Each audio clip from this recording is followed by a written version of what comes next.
السلام عليكم ورحمة الله وبركاته. أهلا وسهلا بكم يا شباب من كل مكان. موضوع حلقة النهاردة جهاز أشعة، جهاز قاطع باور. هنوصل كده الفيشة بتاعته. المفروض المونيتور بتاعه هنا أو الشاشة بتنور معانا أول ما بنوصل له باور.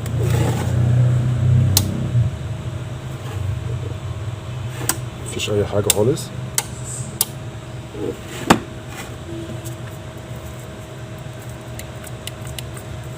هنفتح كده ان شاء الله الجهاز نشوف مشكلته ايه كده مع بعض. تابعوا معايا. رجعت لكم تاني يا شباب بعد ما فكيت الجهاز. دي كارتة الباور العمومية، كانت راكبة طبعا في كارت الداتا اللي في الوش بتاع الجهاز اهو.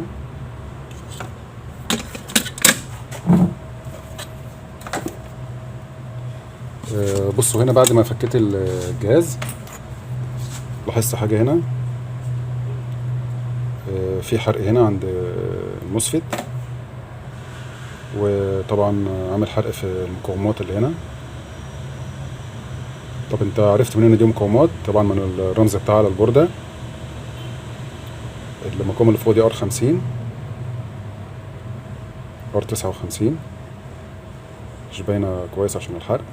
عارفين ان المقاومة بالرمز بتاعها بقى R، والمقاومة دي R60، وفي المقاومة دي برضو محروقة اهي لو تلاحظوا. طبعا دي دايرة الساند باي. وفي الاعطال اللي زي دي طبعا هنشوف الشورت وصل ايسي تقطيع ولا لا، لان ده اهم حاجة عندنا. لان ايسي التقطيع هنا طبعا بيبقى صعب ان احنا نلاقي نفس الرقم. الايسات دي طبعا ما تبقاش متوفرة عندنا احنا هنا. هنجيب المالتيميتر على وضع الصفارة.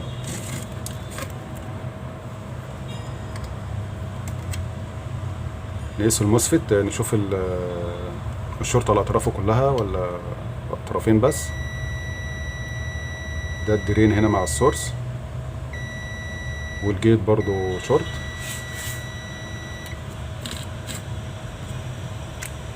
طبعا لما يبقى الموسفيت الجيت بالذات شورت مع الدرين، كده احتمال كبير يبقى فيه مشكله في اي سي التقطيع، لان الاي سي بيبقى متوصل على الموسفيت على طرف الجيت. اي سي التقطيع هو اللي بيبعت له نبضه على الطرف هنا بتاع الجيت، بيبتدي الموسفيت يقطع لنا الفولت على المحول هنا. هنشوف بس كده اي سي التقطيع في مشكله ولا لا. طبعا لو ادانا قرايات قليله يبقى كده للاسف يبقى الاي سي في مشكله. ده هنا الطرف الارضي تمام. قرايات قليله يا شباب، يعني 50 60 100. القرايات و100 القليله ديت هي ديت اللي بنحكم بيها على سكان الاي سي في مشكله ولا لا. لكن طالما قرايات كبيره ما يبقاش في مشكله.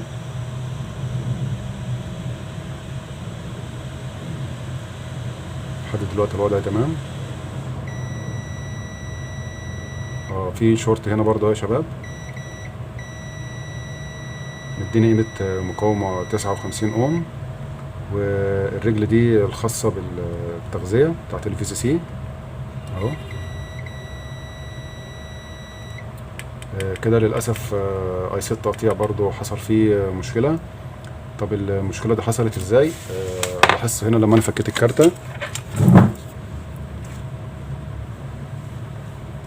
لو تلاحظوا هنا المكثف السيراميكي ده في شق من الجنب اهو فرقع. مش عارف هو ده في الكاميرا ولا لا. هو ده طبعا اللي عمل المشكله، زي ما انتم شايفين الوضع كده. فطبعا في وضع زي دوت هنفصل طبعا الموسفيت، وهنشيل ايسي الباور، وننضف طبعا مكان البورده هنا. رجعت لكم تاني يا شباب بعد ما فكيت المكونات اللي اتحرقت. عندنا هنا حصل مشكله في مكثف السيراميك، حرق طبعا الموسفيت وحرق ايسي التقطيع. قبل اي حاجه هنطمن بس على القياسات. نوصل كده.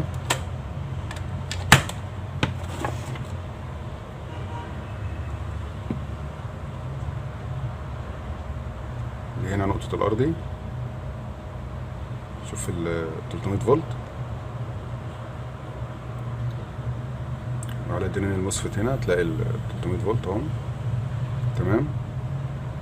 طب في واحد دلوقتي هيسألني يقول لي طب ازاي حصل شورت في الموسفيت وما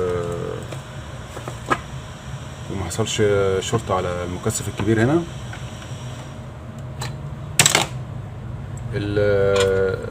الموسفيت لما بيبقى راكب بيبقى رجل السورس طبعا بيبقى المفروض هي المتوصله على السالب بتاع المكثف الكبير، وبتبقى متوصله من خلال مقاومات هنا.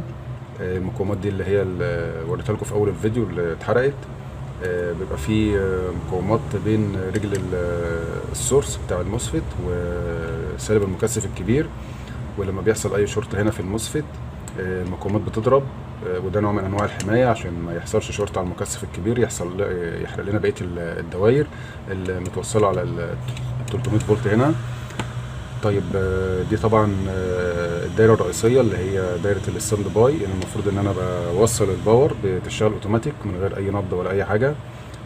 والدايره دي طبعا عشان نعوضها هنركب لها دايره بديله زي الثلاث تمانيات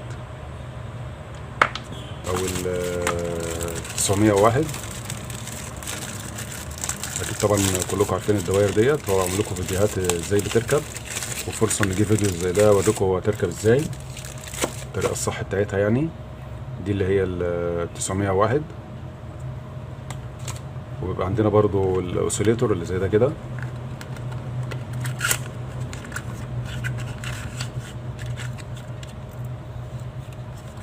طيب ايه انسب حاجه هنركبها في الكارته بتاعتنا؟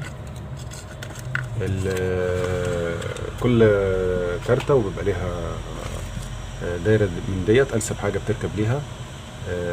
مش كله بيركب مكان بعضه طبعا. بالنسبه للدايره زي ديت هنركب ليها اللي هي الثلاث تمانيات. الثلاث تمانيات بتركب في الدوائر اللي ما بتطلعش جهود عاليه يعني دي انا بركبها مثلا لما بيجي لي مشكله في كارتة شاشه، بركبها في شاشات ال 32. اعلى من 32 بركب ال 901. وبرده 901 بتركب في الشاشات اللي هي الكمبيوتر ال LCD. وطبعا دي اللي هي الاوسيليتور بتركب في شاشات التلفزيون، وبرده ممكن تركب في شاشات الكمبيوتر اللي هي ال LCD. بتشتغل باداء احسن من الثلاث تمانيات.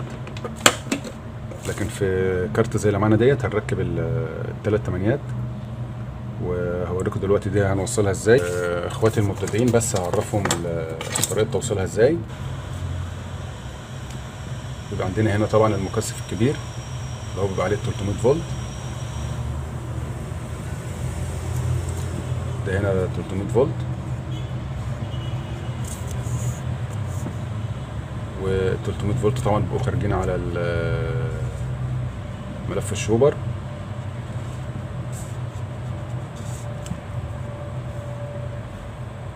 القلب الحديدي.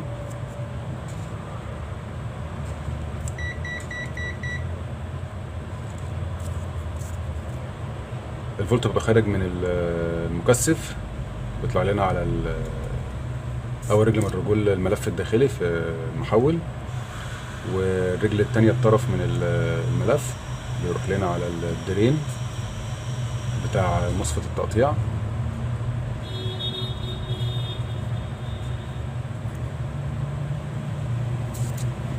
وبيبقى عندنا طبعا المكثف الصغير اللي هو VCC اللي هو بيبقى 47 على 50 فولت.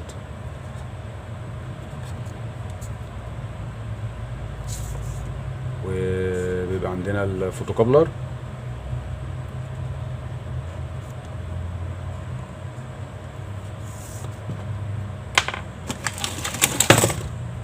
طيب دي دلوقتي فيها 5 اطراف، كل طرف بتوصل فين. عندنا الرجل او الطرف الاخضر ده بيوصل على موجب 300 فولت.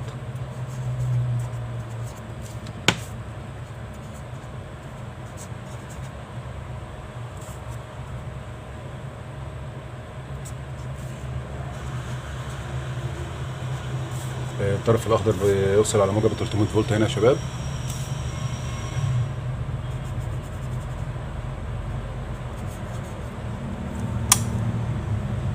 وبعد كده الطرف الاصفر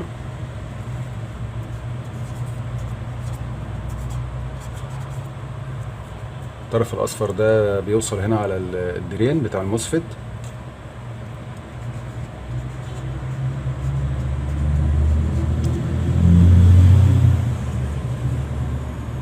طبعا الموسفيت عندنا هنا حصل فيه مشكله طبعا، فلغيناه من على البورده. الطرف الاصفر هيتوصل هنا بالمكان الدرين بتاع الموسفيت نفسه. وعندنا الطرف الاسود ده الارضي.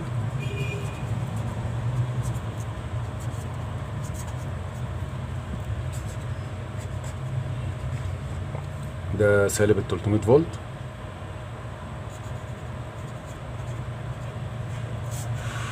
يبقى الطرف الاسود هنا على سالب 300 فولت. وعندنا بعد كده الطرف الاحمر.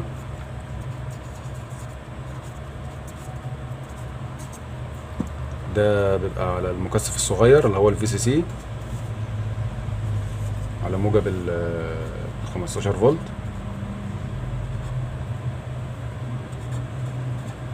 ده هنا الطرف الاحمر.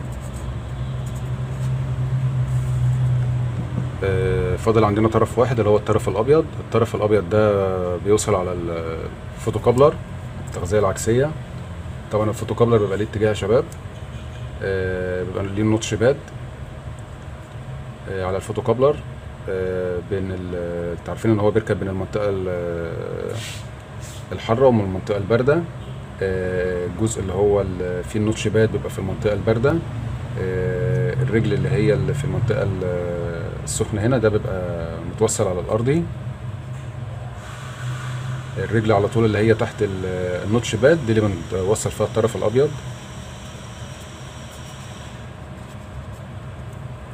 يبقى الطرف الابيض.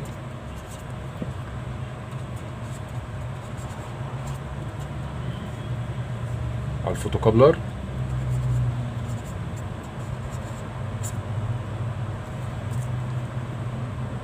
طبعا انتوا عارفين وظيفه الفوتوكابلر في الدايره، انا كنت شرحته قبل كده. هنوصل كده ان شاء الله الكلام ده كله مع بعض ونشوف كده ان شاء الله الكارت هتشتغل معانا ولا لا. ده كده شرح بسيط لتركيب المديول هنا للناس اللي مش عارفه لسه بتركبه ازاي. وان شاء الله في فيديوهات جايه هبقى اوريكم ازاي بنركب ال 901 وازاي بنركب الاوسيليتور وايه الدوائر اللي ينفع عليها كل واحده من دول، لان طبعا كل كارته بيبقى ليها نظام غير الثانيه.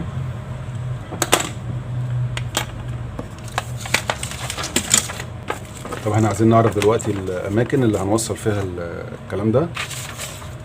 الكلام اللي احنا شرحناه ده عايزين نعرف النقط اللي هنوصل فيها هنا.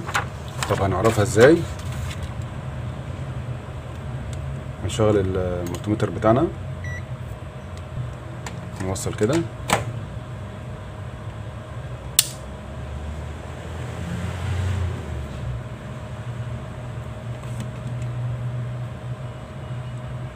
هنا طبعا السالب الارضي ده الدرين بتاع الموسفيت عليه 300 فولت. ده كده هنوصل هنا الكابل اللي هو الاصفر. يبقى الكابل الاصفر معانا يوصل على الدرين بتاع الموسفيت هنا. وموجب 300 فولت جايين من المسار العريض اللي انتوا شايفينه ده. ده جاي من المكثف الكبير، هتلاقيهم على المكثف اللي هنا ده كده 300 فولت. ده 300 فولت العمومي. وطبعا ده مكثف الفي سي سي. مكثف الفي سي سي هنا بيبقى خارج طبعا المسار من الديود ورايح على المكثف الصغير. يبقى على النقطه ديت هنوصل الكابل الاحمر. وده طبعا الفوتوكابلر. عندنا هنا نوتش باد في الجزء البارد، هنوصل احنا على الرجل اللي هي تحت النوتش باد دي على طول. طبعا الرجل اللي جنبي دي بتبقى ارضي متوصله في الارض هنا اهو. والارض طبعا هيتوصل في اي مكان هنا ارضي، زي النقطه اللي احنا قسنا عليها دي في الاول اللي هي على مسار المقاومات اللي هي اتحرقت اللي متوصله بالمكثف الكبير. هنفصل كده باور. الاصفر قلنا على الدرين بتاع الموسفيت.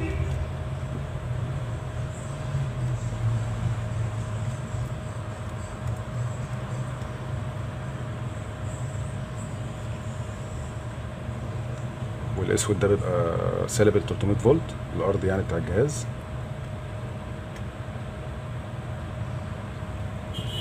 وعندنا الاحمر ده بيبقى الفي سي سي، هنوصله هنا قبل المكثف على خارج الفي سي سي يعني، عشان بس ما اجيبش السلك من تحت الكارتة. والاخضر ده ب 300 فولت اللي بيبقى على المكثف الكبير.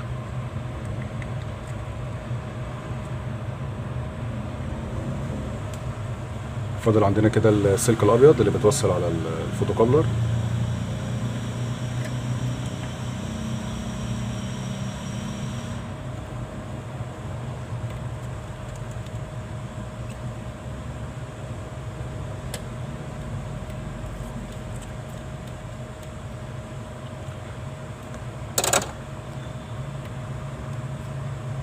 كده وصلنا الدايره اهو يا شباب.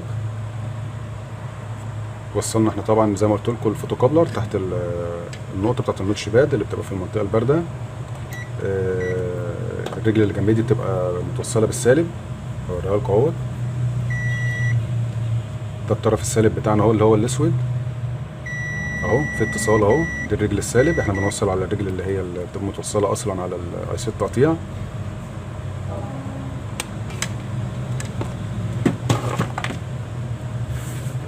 نسمي الله كده ونجرب.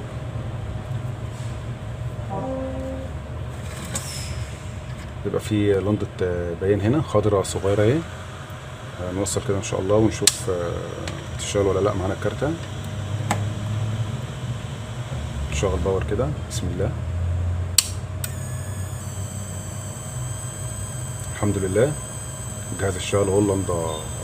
لندة الستاند باي الخضرة اهيت بقت تقدر تطفي.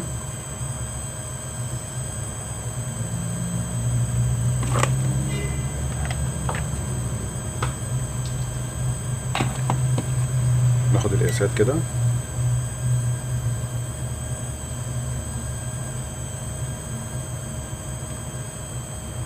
ده هنا طبعا ال 300 فولت، وهنا الدرين، وهنا طبعا الفي سي سي 12 فولت اهو يا شباب.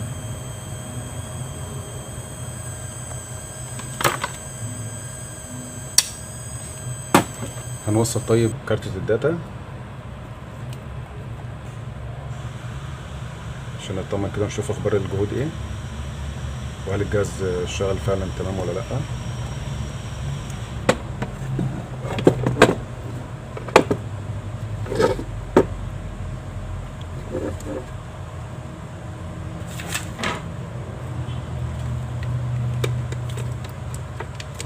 في طبعا دراع التحكم هنا بيبقى متوصل برضو هنا بالكارتة، نوصله برضو.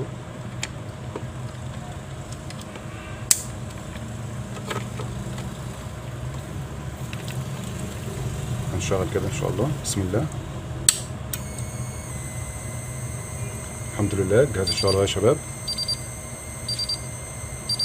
هو طبعا جايب هنا ايرور اي 13 عشان في واحدة المفروض بتركب هنا الناحية التانية. المفروض بيبقى زرار ده زرار البدء اللي هنا ده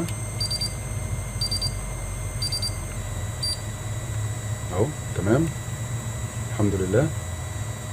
ودي كانت مشكلة من مشاكل الباور.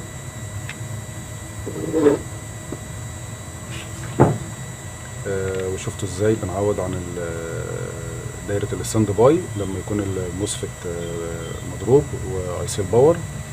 وجبنا له ركبنا له الدايره اللي هي الثلاث تمانيات، والحمد لله الجهاز اشتغل تمام. يا رب نكون استفدنا من الحلقه، وان شاء الله اشوفكم في فيديو تاني، والسلام عليكم ورحمه الله وبركاته.